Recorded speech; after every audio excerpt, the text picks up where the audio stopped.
I think they need to think a little bit differently and move a little bit differently, and with prices, you know, going the sort of way they are and stuff like that as well. When you spot someone who's maybe available you weren't expected to, or at a price, in Pavard's case, that they maybe weren't necessarily expected to, I think the temptation must be to move. And someone like Pavard, I think, you know, is again maybe not someone who they were necessarily thinking of 3 months ago, but you look at his profile, you look at, you know, his ability, you look at the fact that he's got 1 year left on his deal. Like, I always feel like they'd be foolish not to, but at least having those conversations behind closed doors. Yeah, I mean, he's a little bit of a different profile in terms of what Liverpool would bring in terms of, he's 27, which Liverpool normally tend to look at players somewhere between 22, 24. The only kind of, you know, outlier for that one was Thiago Alcantara, which Liverpool obviously was very an opportunistic deal 3 years ago because he was down to the last few months of his last 12 months of his contract, and in a similar situation to Sadio Mane, in that he wanted to try and, you know, a new league essentially. You know, those transfer stories were very similar, just albeit, you know, different directions. So Pavard,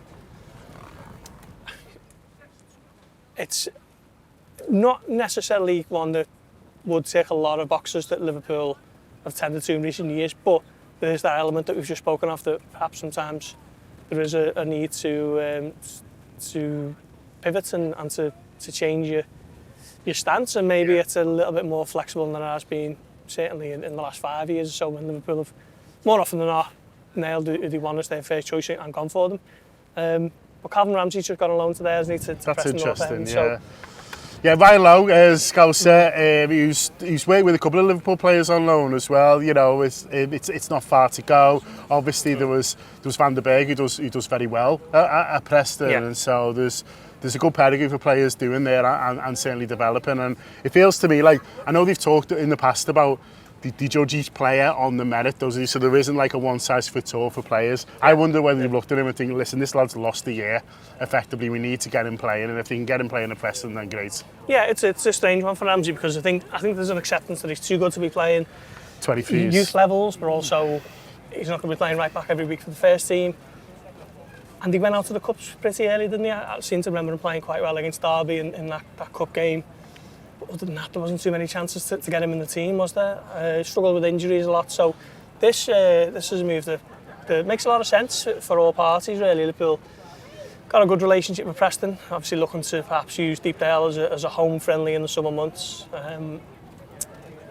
And yeah, it'd be good to see what he can do in the Championship. Conor Bradley's just come off a superb loan at Bolton Wanderers, hasn't he? Well, that's it, and they want to come back and have a look at him, so maybe that means even less opportunities for Calvin Ramsey moving forward. And maybe, you know, in terms of allowing him to leave, you know, they're looking at Pavard, perhaps, I'm not sure. Yeah. Jurrien Timber's another one, isn't he? You know, that's more of a well, centre-back, still can play at right back. But I think a lot of it might depend on whether Liverpool are going to stick with the formation that they did in the last 2 months of the season, or whether they're going to go back to what's held them in such good stead for much of the last few years. But again, I suppose that comes back to flexibility, and they will be able to adjust based on the opposition next season, which probably a welcome development. You know, he's more often than not stuck steadfastly to the 4-3-3, but you know, maybe it's going to be a 3-4-3 situation ad hoc for depending on who they're playing next season. Yeah, flexibility on and off the pitch maybe is the way forward.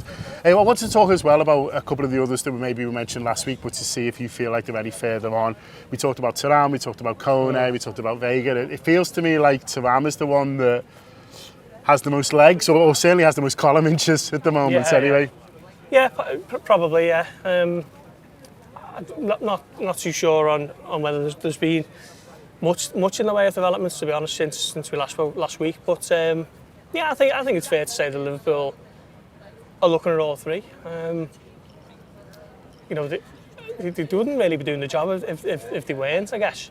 The only concern that I've got is after signing McAllister, who's a 24-year-old World Cup winner with proven Premier League experience, close to 200 senior appearances, I'd be looking at a similar profile, you know, someone who's going to come straight into the team and play most weeks, whereas if you're signing players who are 21, 21, 22 from other leagues, there might be a period of development that's needed there, and I think Liverpool at the moment and in a position where they need midfielders to come in and instantly improve, you know, the midfield area. Alright the Reds, to enjoy the rest of this video as well as all of our premium content, just click on the join button below and join our YouTube membership. You'll get all of our exclusive content, including our match previews, our post-match reaction, our exclusive interviews, and all the transfer chat about who is coming in and out. So yeah, share the journey with us, supporting Liverpool from the heart of the city. We're home, we're away. Come and share it with us. Up the Reds.